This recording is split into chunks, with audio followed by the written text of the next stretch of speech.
We just heard about some of the financial impacts of COVID, and we've heard about all these other areas where we can get data to help improve planning and policy across the state and country. Now we're going to hear a little bit more about regulatory compliance. It's often a really big driver for utilities in terms of taking action, and there's oftentimes penalties and other unfortunate types of things to drive action. But this is going to be focused on some of the data and innovation to meet regulatory compliance. So we have a fabulous moderator in Melissa Matlock, who serves as the chair of the Water Efficiency Data Action Team for the California Data Collaborative.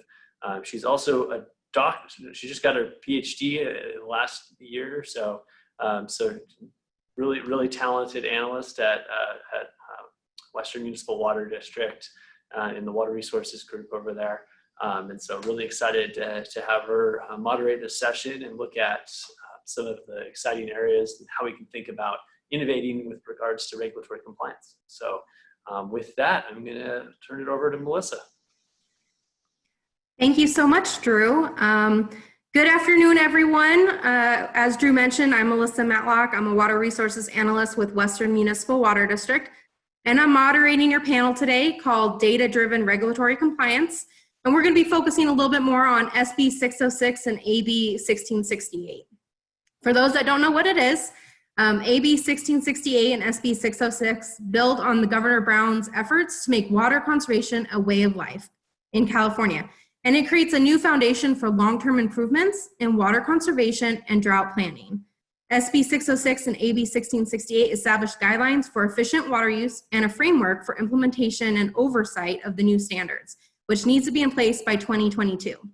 The two bills strengthen the state's water resiliency in the face of future droughts with provisions that include establishing water use objectives for urban retail water suppliers in indoor residential water use, outdoor residential water use, commercial, industrial, institutional irrigation, water loss, and other unique local water users.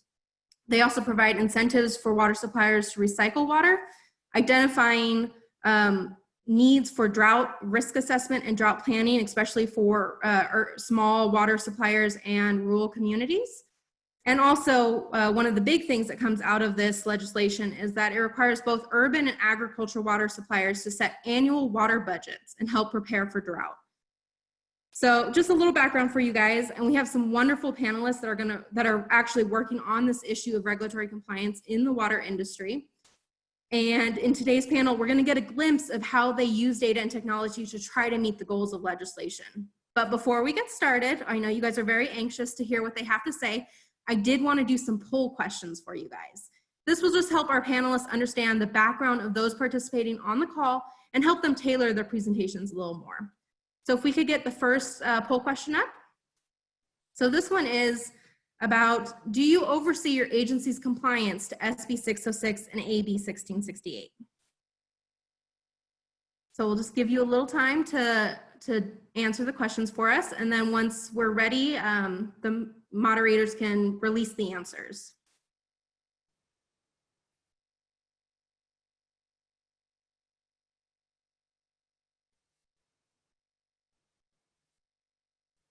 Okay, so overwhelmingly, no, we have a lot of people that don't actually oversee the agency's compliance. So it's going to be interesting to really see what you guys want to learn from this, and your questions are really going to help us be able to show you kind of the importance of this legislation and regulatory compliance. We'll go to our second question.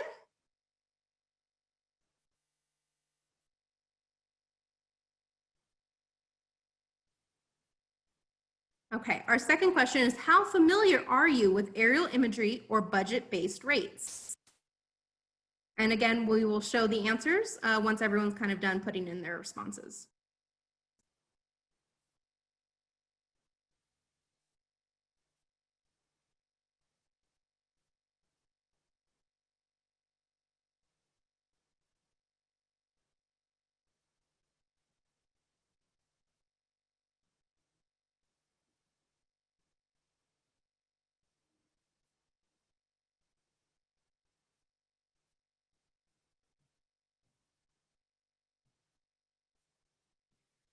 Okay, so it looks like we've got a little bit of both sides of the spectrum kind of split, with about 24% never heard of it. What is it?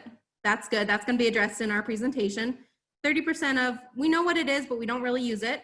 And then 35% of we use and work with both. So excellent. And this will really help, I think, a lot of our presentations know where we stand with the information here. So thank you all for participating in the poll.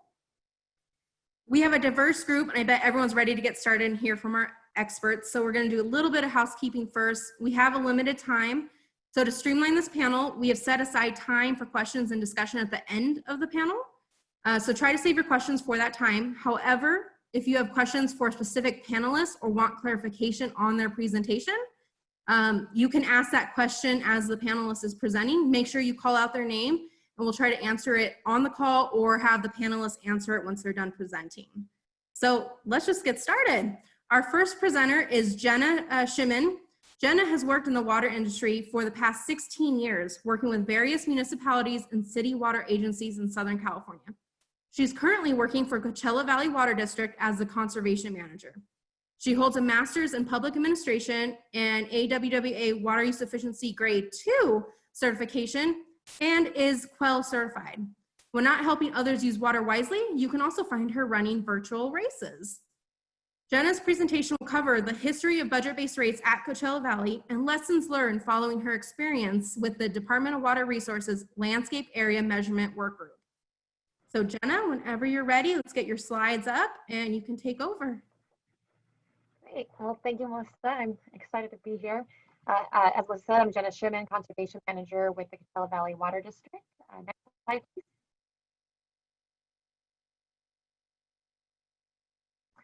So a little bit about the district. We were established in 1918, so we recently celebrated our 100th anniversary. Our service area covers 1,000 square miles, touches 3 counties, primarily Riverside County, but parts of Imperial and San Diego County as well. We have 109,000 plus connections, always growing, and a 300,000 population with some seasonal variance. Our 3 main industries would be golf, agriculture, and hospitality industry. And we established budget-based rates in 2009. Some of the services that the district offers are domestic water, groundwater replenishment, agriculture, regional stormwater protection, wastewater, recycled water, and conservation, of course. Next slide, please. So in our budget-based tiered rates, we have 5 tiers. The first one encapsulates the indoor usage, and from that we assume 4 people using 50 gallons per person per day. And so that comes to 8 CCF, which is 100 cubic feet. We do offer variances for more people and for guest homes. Our second tier encapsulates the outdoor water use, and we use a complicated looking formula. However, on the next slide, I'll describe it, and it's really not as complicated as it seems once you get the hang of it. And so that's basically the weather factors. We do have 5 SEMA stations in our service area. However, we only utilize 1 of them for our actual budget-based rate. The rest are just for the local golf courses and things like that. And then tiers 3 through 5 are additional or inefficient uses, and obviously cost more than the first 2 tiers. Next slide, please. So how is our outdoor use calculated? So we have this snazzy little formula that takes into account the landscape area at the actual parcel, and that's multiplied by weather data from that SEMA station, which is also then given an adjustment factor based on the microclimate zone, and that's basically your geographical distance from that initial weather station. That is then multiplied by a monthly plant factor, which has a seasonal variance, and that basically is converting the ETO to actual landscape plant water use. That's multiplied by a volumetric conversion, which is converting ETO inches to 100 cubic feet, our billing unit. And then that's assigned an irrigation system efficiency of 0.7 or 70%. And we basically assume that, in order to meet your budget, your irrigation system should be operating at least 70% of efficiency. Obviously, if you're got a much better system than 70%, you're going to have it's going to be an easy job to stay within your budget. And if you're less than 70%, you're going to have a hard time meeting that budget. Next slide, please. So I wasn't here in 2009 when the budget-based rates were rolled out. However, I was given a very thorough history lesson and have still experienced some of the issues that were faced and are still faced. So the first thing was it was a pretty quick rollout. It was about 3 or 4 months from start to finish. It began with a tiered rate study and then a board action item. And then there was obviously the implementation on the back end where we were doing all the analysis of the lots and the mapping input. And then there was also 2 months of shadow billing so that customers could see the difference between a standard bill and then if they had been given the, with the tier where they would be falling for those 2 months, and then it was rolled out. And so some of the other issues faced were some inaccuracies with how our rules and regulations were written. So some of the language kind of contradicted each other, and it was something that couldn't be foreseen because they were in different sections. So one of the things is 45% of the lot was given as landscaping. However, that's rarely accurate. So we continue to do our best to verify this. Another thing that happens a lot is with HOAs and homeowners. In a lot of our HOAs, the HOAs irrigate common areas as well as front yards. But because of the way our rules and regs were written, the homeowners and the HOAs have been given credit on their budget for this area. So now we have the fun of going through 500, 800 homes and making sure that this is accurate. So that's been kind of fun. Another thing, obviously, there's usually more than 4 people in a home. And then there's also a lot of casitas and guest homes out here in the desert. And so we've established a variance process that gives additional billing units for additional persons, processed water, pools, nurseries, and the guest homes. Another unforeseen thing was during the drought, we had drought surcharges.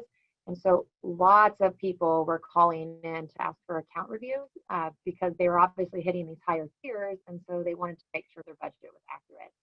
So we had a pretty good backlog for a while and we got caught up, but we still continue to have a bit of a backlog, especially nowadays with COVID.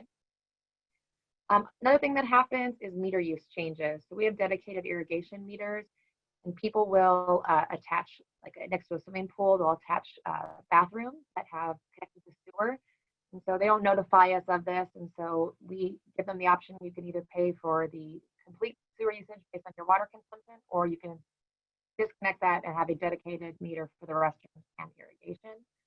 And then another issue we found was we give aggregated budgets for multiple or looped meters that are physically looped out in the field. Sometimes that is not the case, and so we have to break it up. And so that's something, they make changes all the time, that meters that weren't looped are now looped and things like that. So it's a lot of confusion and a lot of changes, and customers are good at contacting us.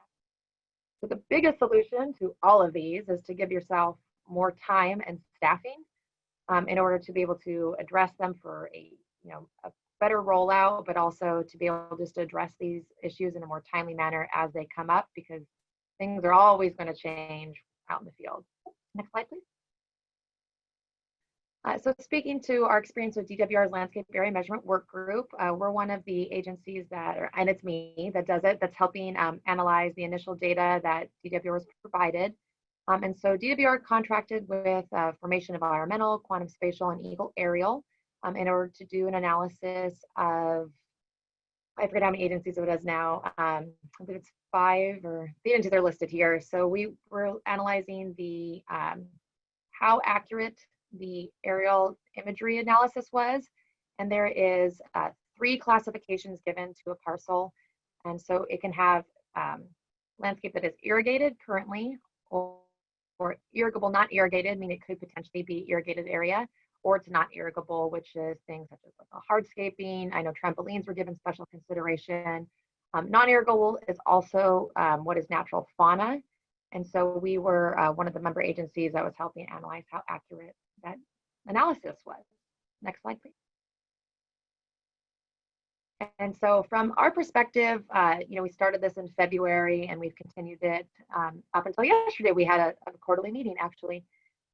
One of the things is the data we're analyzing is from 2016, and things can drastically change, from day to day, really, but things can drastically change.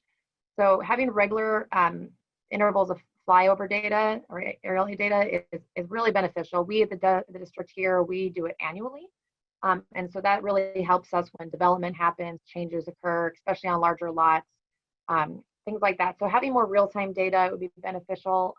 However, I understand it's a large state and there's over 400 water agencies. So how economically feasible is that? So, but it is something to consider when you take into account the data, imagery that DWR will be providing. That is one of the concerns that's been expressed by all the agencies at our meetings. There's also, especially out here in the desert areas, there's some concerns over areas with less development, and what's natural fauna and that not irrigable area versus, what we as people who live and work in this area understand to be an area of land that will actually be one day could be landscaped and may very well be developed. So there's kind of a disagreement there that we're trying to work out. There has been a lot of, consideration given. Initially, there was the thought that if it was more asymmetrical, then it was probably going to be an irrigable area. And if it was asymmetrical, then it was, not. And that's not the case in the desert. People don't plant things in a straight line out here. And so that was something we kind of had a disagreement on. We expressed our concerns over. And the other thing is the polygon lines didn't always match with the actual property line. However, the polygons were representative of what the county assessor actually provided to DWR. So it's a weird little hiccup that, those things aren't lining up, but really there's no one to blame but the county assessor. It's not the actual data that's an issue. It's that. Okay, so it's the data provided. So it's quality of data is always, a big concern. The one thing I've really liked is that DWR has been very receptive to questions and comments. And they have made changes, from February until yesterday. They have made some changes to how they're analyzing certain areas of landscape. And so I really appreciated that. One thing I think was always could be better with communication. There's a lot of questions that get asked a lot about who's going to be able to have access to this, how long do we have to provide feedback, things like that. So I think when it moves out of this initial work group function and into, a bigger rollout across the state to all of the agencies, I really do hope that there's better communication about, like a good Q&A page would be great. So yeah, so that's our perspective. You can go to the next.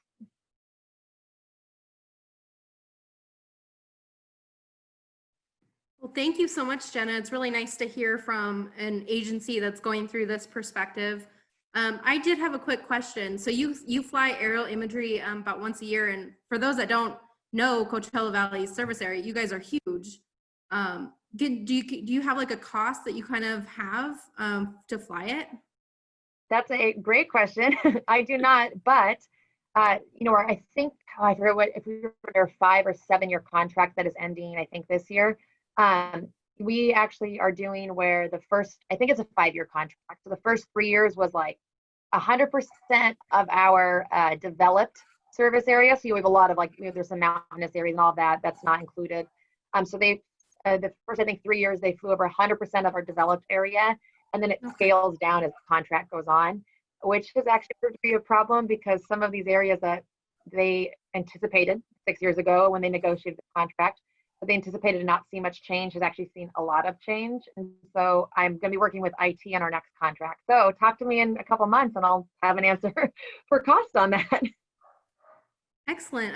Well, it's very exciting to hear, and I don't see any specific questions for you at this time, but just keep an eye out for the Q&A and be ready to jump on for any questions related to your presentation. Thank you so much, Jenna. We're going to move on to our next presenter. Our next presenter is Jasmine Moley. As project manager of Eagle Area Solutions, Jasmine has been heavily involved in the landscape area measurement and classification project that Jenna briefly mentioned that's being conducted by DWR. The purpose of that classification project is to implement California's new water conservation mandates. As the project is nearing completion, she is assisting districts to prepare for and make use of the data coming from this project in their water conservation efforts. Jasmine and Eagle Area are working in collaboration with the California Water Efficiency Partnership, or CalWEP, as they're also known, to develop data management systems and tools that can help districts comply with the new legislative requirements. These tools use a combination of data sets to analyze water use behavior at the district and parcel level. They also provide sophisticated data querying capabilities and water efficiency campaign management systems to support targeted customer conservation outreach efforts. Jasmine's focus today, since we don't have that much time, will be on a more in-depth look at their water view tool, which is a simple data-driven tool that not only prepares districts for compliance with the upcoming water conservation framework, but also provides the necessary insight and tracking capabilities to maintain that compliance. Additionally, Jasmine will also provide a brief overview about what this landscape area measurement and classification project currently is being performed. So Jasmine, let's get your slides up and get you going. All right. Thank you so much for being here today. Oh, absolutely. Thank you so much for having me.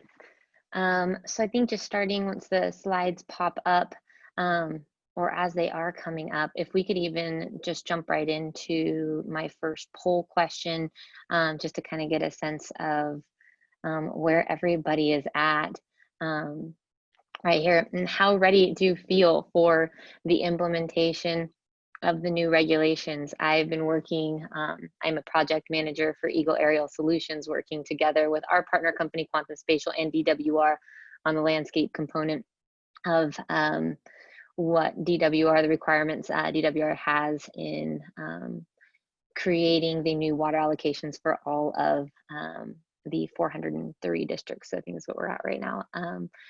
So curious, where is everybody at? Totally ready. We've been preparing for years, still working on it, but feel confident we'll be in compliance with ease, or scrambling to figure out a plan. And lastly, still trying to at least understand what the requirements are. It's great. This is, here are the results right here. Thank you for pulling those up.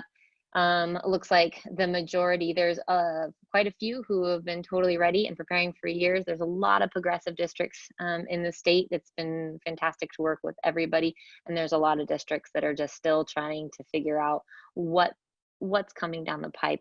What are they going to do? What it all means. So thanks for that. And I'll just jump right into my slides if we can pull up the first one here.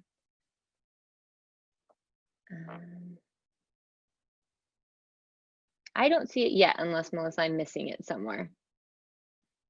I don't see my first one. I can keep talking, but I don't see the slides. What I really am going to focus on is to talk about our WaterView tool really quickly before I do, why I'm even here, and my involvement with DWR and with Jenna too. You know, she has been an entire work group there for the landscape area measurement and classification project.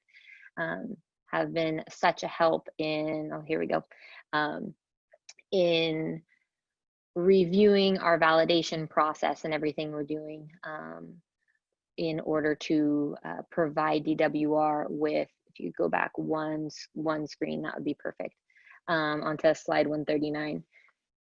So to provide DWR with district-wide the square footages for the 3 required classifications. Jenna mentioned those a minute ago, which is irrigated landscape, irrigable, not currently irrigated, and not irrigable. Our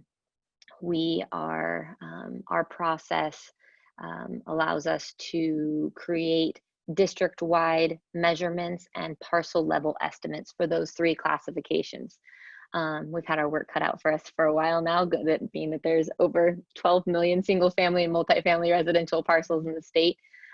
Yesterday's stakeholder meeting was a great success, and always happy to answer as many questions that may come up around this, maybe afterwards, but we have just a short amount of time. So I'm gonna jump into WaterView. Next slide. With my involvement as a project manager in the landscape area measurement classification project for DWR, oh, our slides are kind of going forward. With my involvement there, we really found that there was a need for more tools for districts to help support them, not only to prepare for the new allocation that they are going to be given, but also once that's established and they're in the mode of compliance, how to continue to comply or work in a way to maintain compliance. And that's really where we partnered together with California Water Efficiency Partnership, CalWEP, to create WaterView. And really, again, this is you know, as the theme of this entire section goes, and today, the data-driven solutions is really what is we're able to bring such an enriched tool to the districts. And so, really, what WaterView does. I'm just going to focus on three main parts. Is, you know, it really does bring bring a simple solution to regulatory compliance by analyzing and tracking total water allocation at a district to parcel level. It provides tools that bring granular insight to specific water use trends and behaviors. And I'll dig a little deeper into that in a moment. And then it also creates targeted customer outreach modules through multi-level data queries. Next slide, please. So WaterView is a data management platform. And what you see here, normally when I'm showing WaterView at all, it's a live interactive demo. It's easier to kind of explain what it does when I'm actually logged in and showing around. If we could go back one, that'd be great. What you're looking at right here is your dashboard. And what the dashboard has is right off the bat an at a glance view of where your district is sitting within its compliance. To the right is the service area boundary, and I'll get into all that colored layer that you see on top of the imagery in a moment. But if you can kind of focus over to where it says the water district usage, this is going to be your aggregate allocation. So your rolled up indoor, outdoor, and DT factor all rolled up, and your district's total allocation broken down on a monthly basis. And so this is a month at a glance where you can see your allocation versus your usage.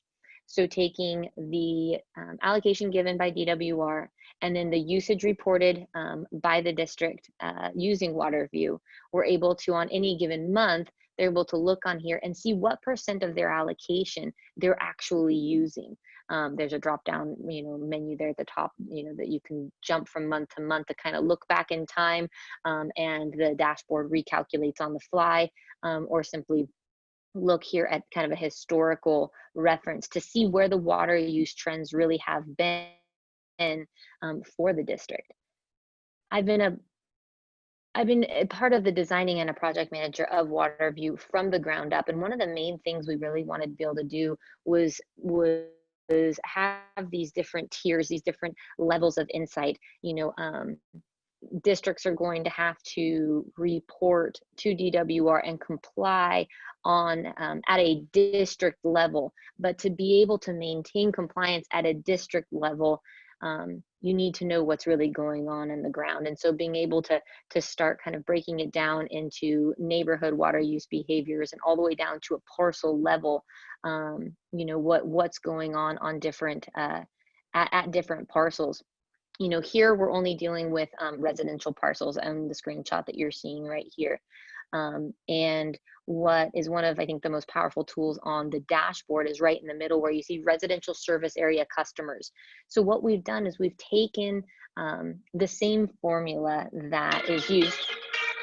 That's my timer, that's my 8 minutes. The same formula that is used for the current allocation at a district level, we've broken it down onto a parcel level. We've taken that parcel's actual usage, which is reported by the district, and we've been able to put them into usage or efficiency tiers. So as you can see the different color codes depending on where those actual parcels sit. You can click on any one of those and those will bring up a list of those customers. Next slide, if you could. I'm going to speed through this as quick as I can. Next slide is going to show the list that comes up. If I were to click on, for example, the very top tier of all of the residential customers that are using over 200% of their allocation, right away WaterView will process a list and show it in a spatial way where the actual parcel polygons will show up. It's on the next slide if we're able to switch over to it. If not, I can keep talking. There we go, perfect. A list is generated below. You're able to see it there. You're able to turn on a heat map to see where do these parcels sit? Where do these customers sit in my high use areas? This is all gaining insight. The data is going to bring in insight. This brings it all the way down to a parcel level to where you can zoom down, click on the parcel, and then get more data here at your fingertips. And right here, we're going to take your irrigated area which is going to be irrigated and irrigable, total irrigable area, your not irrigable area, the water allocation, your usage, the current percent of allocation. You can look at that parcel's history. I'm going to run out of time. There's very important demographic data that's embedded into the system, because to be able to cross query your information so that your data, so that you can understand why there's so much, why there's usage, heavy water use or efficient water use at a particular parcel, by querying, the different household, median household size. So what is their indoor component to it? My last 30 seconds, if we go to the last slide, data-driven multi-level queries is really the meat of WaterView. WaterView houses the data provided by DWR, to which the districts will have to comply, the data inputted in by the districts, be it their water use, the different campaigns they've used, demographic data that is embedded in every account by a third-party demographic provider, to where you are able to create queries and targeted lists so that you can go forward with very focused action items that will help support a district maintain compliance. I'm happy to take questions. I'll get onto the chat and answer any of these. I am out of time. I always tend to talk longer than I'm allotted, but I'm gonna have to stop there. I could keep going, Melissa, but thank you so much for inviting me. Well, thank you, Jasmine. Western is one of the pilots of your tool. Yes. And I have to say, the tool does more than what you think. Just having access to that data is just so important. For example, there was a emergency shutdown of our imported water supply, and we told all stop using water for this week. We got to make sure our local water supply can stand the length of time. This happened in May, so you're in summer and it was a heat wave. And I actually used this tool to go back and see, for May, where were the high water users happening? So I was able to look at people, even though we told them to conserve due to this emergency, where were people not conserving, and where could our outreach efforts focus on next time? So again, it does more than just what it can for legislation. It's a really helpful tool, and it's really cool to see what you guys can do using imagery and kind of that budget kind of view as well. I do see one question. Absolutely. Yeah. Where does the outside demographic data come from? Is it from the census? So the third-party demographic provider we use is actually one of the largest in the nation, and it is the largest in the nation. It's based off the census data, is kind of that base data set, which soon it'll be much more current. But what it also has is, for every area that is being used, it's also tied into assessor data. So as soon as there's any type of updates, when it comes to any type of public demographic data, this database updates, thusly WaterView. So even for your area, it could be, depending on your assessor data and the newer data that might be available, it will be reflected there. Excellent. Okay, thank you, Jasmine. Again, everyone, please fill up questions if you have any. We'll hopefully get to them at the end, but we will also, Jasmine can hop on the Q&A and answer questions for you guys as well. Absolutely. Thank you so much. Move on to our next presenter. Our next presenter is Aaron Porsky. Aaron is a principal engineer with Geosyntec Consultants. He has 15 years of experience in watershed management and integrated water resources planning. Aaron specializes in delivering data management and modeling solutions to help solve challenging water resource problems. We're very lucky to have someone so experienced sharing his new pilot project that he's working on. Aaron's presentation highlights the Aliso Creek Smart Watershed Network project in Orange County. It's a joint effort sponsored by Municipal Water District of Orange County and managed by Moulton-Niguel Water District and the County of Orange.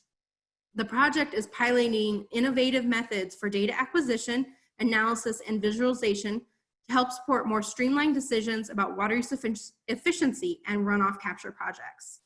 So I see we have Aaron's presentation up. Aaron, thank you so much for being here, and take it away. You're good to go. All right, thank you, Melissa. And thanks everyone. I think that's the good summary of the presentation, so I'll take questions now. Just joking. Why don't we go next slide, please? So this is really focused on the Molten-Miguel Water District service area. You guys have heard this probably a couple times already today, so I won't go into this in detail, but it's located in South Orange County. And the next slide will give us, kind of the take from the integrated perspective. This overlaps with 3 different high priority watersheds in South Orange County that are governed by the municipal stormwater permit there.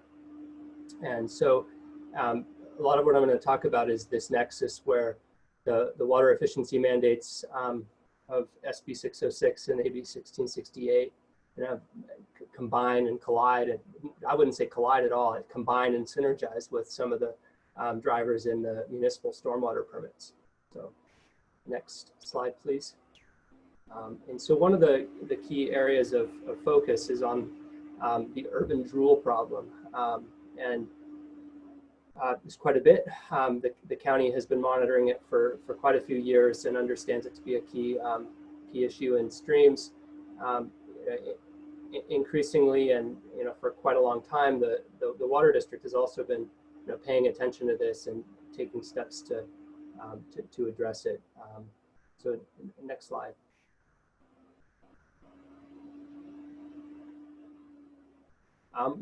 That's formalized in the formation under the leadership of Drew Atwater and Grant Sharp at the County of Orange in a runoff reduction partnership. And this is really about getting the cities who are served by Molten-Miguel and as well as the county and local nonprofits together to collectively say, how can we share data? How can we move towards more efficient water use, and at the same time, can we prioritize and join our forces on how we can improve creek and beach quality? The next slide. So there's this group, I think, has a couple of really ripe opportunities when it comes to how they can collaborate. One on just increasing water use efficiency and thereby reducing the amount of water runoff, urban drool. And in that, the kind of the key implementation challenges is how do we get people to increase their rate of voluntary participation? We can't force them to do something on their lot, but how can we increase that? How can we better target areas? So the previous presentation just kind of highlighted how data can really focus in on those areas that are of high importance relative to overuse. So those are a couple of key challenges we face there. The second piece is, resource recovery. You're not going to eliminate it all. There's a lot of water in the streams during dry weather, in fact, augmented over what a natural flow regime would be. And so it's significant potential for water resource recovery. In addition, Molten itself has about 50% of its wastewater treatment plant capacity that's stranded right now and could be used, put to better use for water recycling and increasing local water, recycled water supplies. So, but this approach also has some significant barriers. The effect of low flow diversions on stream flow is significant. You put in a low flow diversion, you can significantly change that, and that can have effects on ecology. Certainly, just knowing this is a bit of a stochastic, question of where and when water is going to run off the landscape, and so better characterizing where and how much water occurs in space as well as in time. What's our total sort of annual recovery through the seasons as people really change their water use in response to the weather. And then, some of the highest value water would be that rainwater that is lower in TDS and abundant sometimes of the year, exactly the times of the year when you don't need it. And so how can we better understand that? I mean, the conventional wisdom is you wouldn't bring that into your treatment plant during a rainstorm because that could be the worst time and the highest risk of a combined sewer overflow, or sorry, a separate sewer overflow. But is there a way to are there certain storms that we could be capturing and treating? And so these are kind of the challenges the data related challenges that we've been helping both the county and Molten wrestle with. So the next slide. So that's the setup for the Smart Watershed Network project, and this is one that it's a pilot project. It was funded through the Future Supply Actions funding program by MET, and it has two objectives. One is to build data sets that fill gaps and monitoring based data sets, better understand our water balance throughout the watershed, as well as the spatial and temporal variability. And then how do you bring those data together to support decisions about conservation and about resource recovery? So next slide, please. So the first element of this is a permanently deployed flow metering system, and it builds on the investment that Molten has made in their advanced metering infrastructure, smart meters network, the towers, the radio frequency towers, the gateways, the WebLink, and bringing these up. And so this provides a really great opportunity to connect to flow and salinity sensors. Using that RF radio frequency, you cut down on energy usage a lot compared to a typical cellular network that you might be using to monitor. And so we're piloting that extended usage of the AMI network. And then the second piece of this is the cloud-based space where those data flow into and are federated with other meaningful data to help drive those decisions. Next slide, please. And so this is kind of a picture of what the overall Smart Watershed Network is starting to look like as we build out certain pieces. As we speak, contractors are out in the field installing flow metering systems like you see in the lower left. We're piggybacking on the county's existing weather monitoring data that flows into a database and that we're able to connect to via API. Molten has a budget-based rate schedule, so through that we understand irrigated area by meter number. We've also worked with them to aggregate data to watershed boundaries and develop scripts that they can run monthly to look at water usage within watershed areas, and that include a bunch of information about where that drains. And so it helps to spatially connect the usage to the location in the watershed as well as where that would discharge to the stream.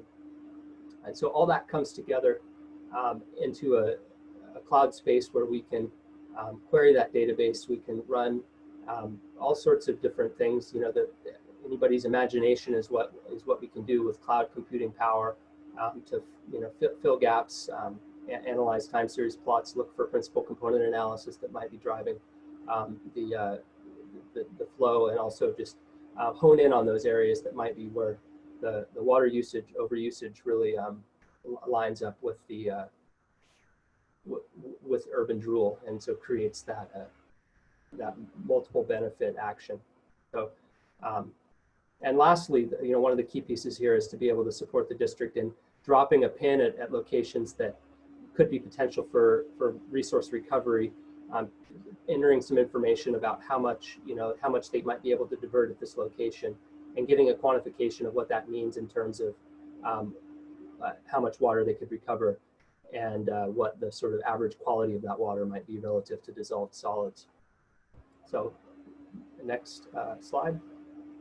And we'll just go next slide, please. Kind of want to wrap this up.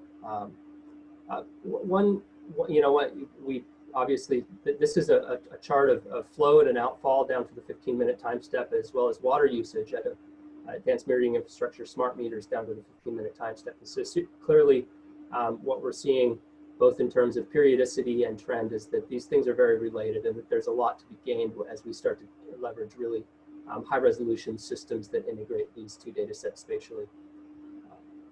Last slide, next. So I think I'll leave it with this. How can this help streamline regulatory compliance, the topic of this session? One is, this is about data and about being able to report progress. Molten does things in an innovative way, and they maybe won't always follow the default approach the state specifies, rather come up with alternative ways to show equivalent or better performance. And so having that one-stop shop for data helps a lot with that. And then just using these data to prioritize decisions about where do you focus conservation messaging, where might resource recovery make sense. And finally, it's a couple different parties that have very common goals: the watershed managers, stormwater permittees, and water districts. And so something like this can help really drive and strengthen that nexus and collaboration. So with that, I just thanks a lot for having me, and excited to be part of the panel. Thank you so much, Aaron. Like, it's just amazing what you can do with data that, you know, most people can't even think of, but just really being able to connect the dots with everything is just great to see that agencies are doing it. No surprise, it's Molten Nagel, you know, they're always on top of it with everything when it comes to data. Let's see, I don't see any questions currently at this point, but we will move on. And again, people fill out your question and answer Q&A form if you want anything specific from Aaron to answer regarding his presentation. Thank you so much, Aaron. Thank you. Our last presenter is Vicki Englert.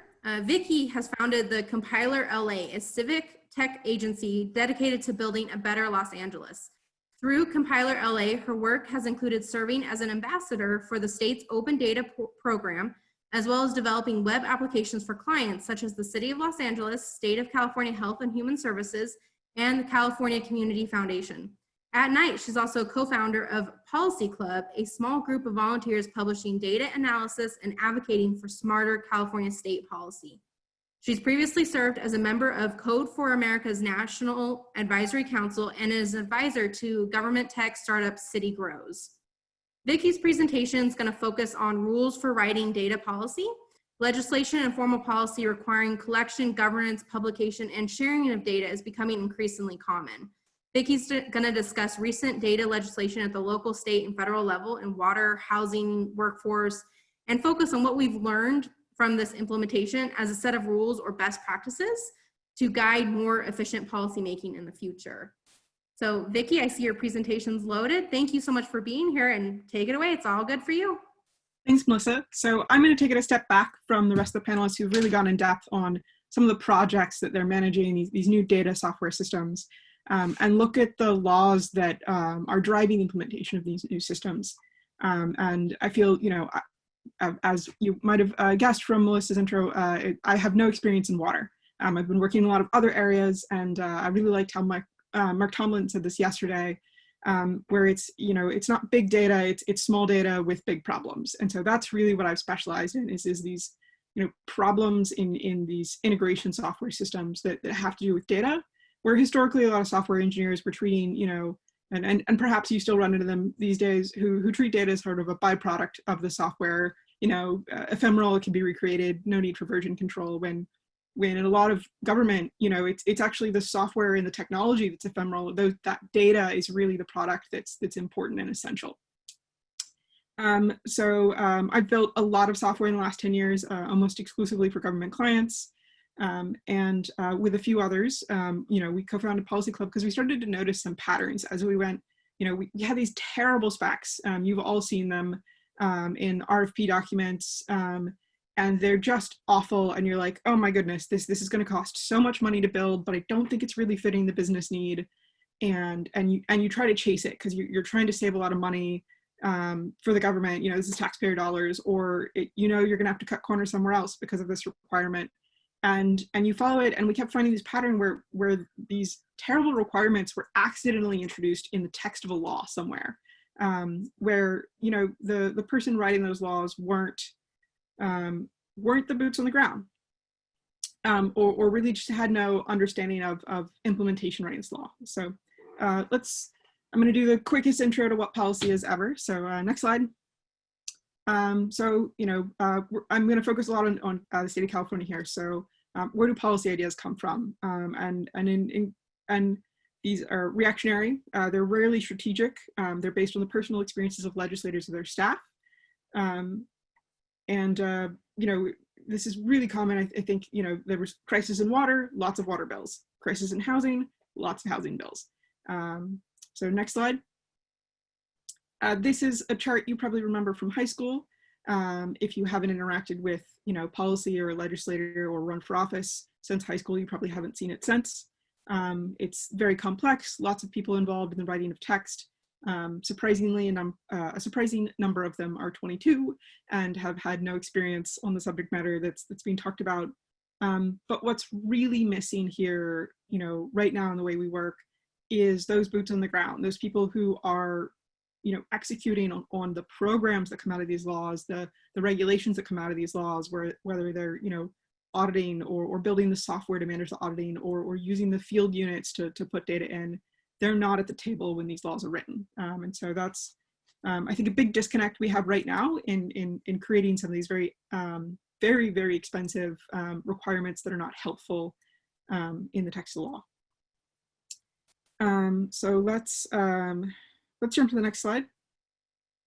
And so this is Hunter Owens. He's a data scientist for the city of LA. This is sort of one thing we found kind of was a second pattern we wanted to summarize from our work, which is we've worked on so many of these different software projects, mostly related to data, you know, dashboards, you know, all these different initiatives, case management software.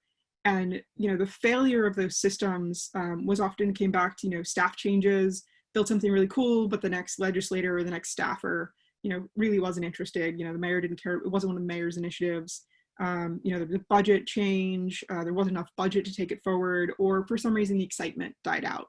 And we were like, you know, the success of these projects is actually really tied to the ones that have laws associated with them. Like that's, you know, that's the success of these projects is actually not tied so much to, you know, agile or waterfall or how much money they get.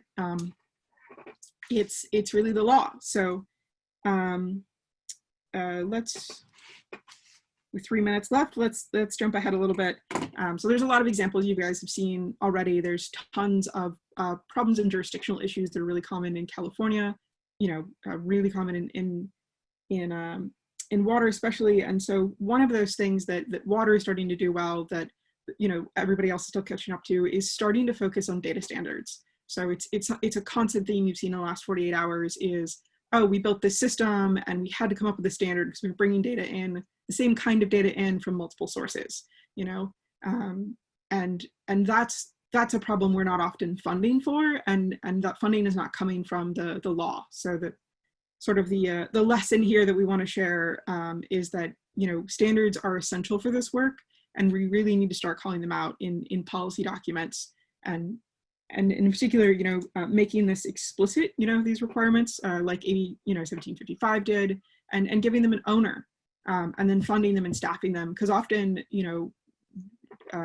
data is maturing as a subject area, but you have a data analyst who's now in charge of, you know, they're now a data engineer, they're now worrying about data governance and data provenance and all this other stuff that really wasn't budgeted for, you know, when that program was created. So that's, you know, coming together around this and thinking collectively and pushing back into the policy and legislative process is the sort of a lesson I want to share, and what's been really successful. And so I think the last example I'll share is in transportation. There's two really interesting data standards. There's the general transit feed specification, sort of everybody's heard of these days, which is, you know, what puts the bus data on your cell phone in Google Maps. It was originally the Google transit feed specification, and now it's general. It's moved away from Google into a sort of a nonprofit that's a bunch of public and private agencies manage that together, and that was driven based on that user experience, and that's been successful, and that's great now in that the state is sort of retroactively adopting GTVAST and starting to require it and building new fields and using it as a regulatory tool, when historically all they had were these, you know, maps, very static maps. One of the really exciting developments that happened sort of accidentally recently was the micro mobility data specification, which is those scooters you see on the streets everywhere.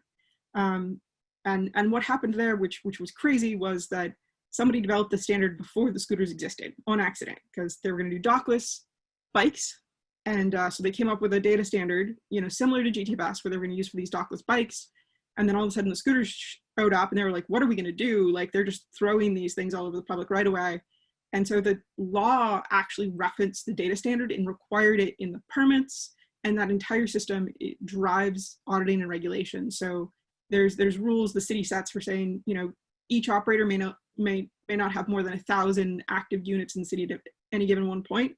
The system's running a SQL query and just emailing a notification to the program manager when it's above, you know, 1,000 units, because, you know, what we would have gone into had this, you know, sort of amazing happenstance thing not happened was the same way we manage streets. You know, we would have had people out there with clipboards running around trying to you know, maybe make an Apple phone app to help them be more efficient in auditing and regulation and enforcement. So that's all I've got, which is, yeah, fund standards and write them into the text of the law.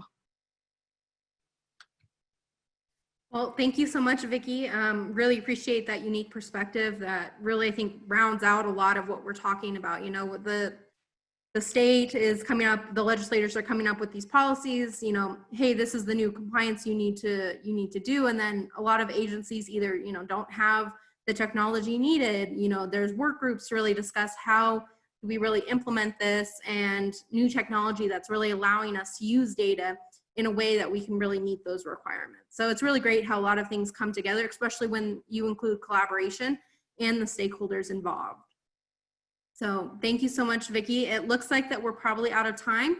So I just want to, again, give, you know, everyone give a virtual thank you to all our presentations. It's really exciting to see what agencies and firms are working on using data and technology to simplify regulatory compliance. If you have any questions, please feel free to put it in the Q&A and our panelists can answer questions for you guys throughout the time. And again, you can also reach out to the panelists directly if you want on the Slack channel, as well as I think they shared some of their contact information on the slides. So thank you everyone for participating in our panel, and I'll pass it back over to Drew.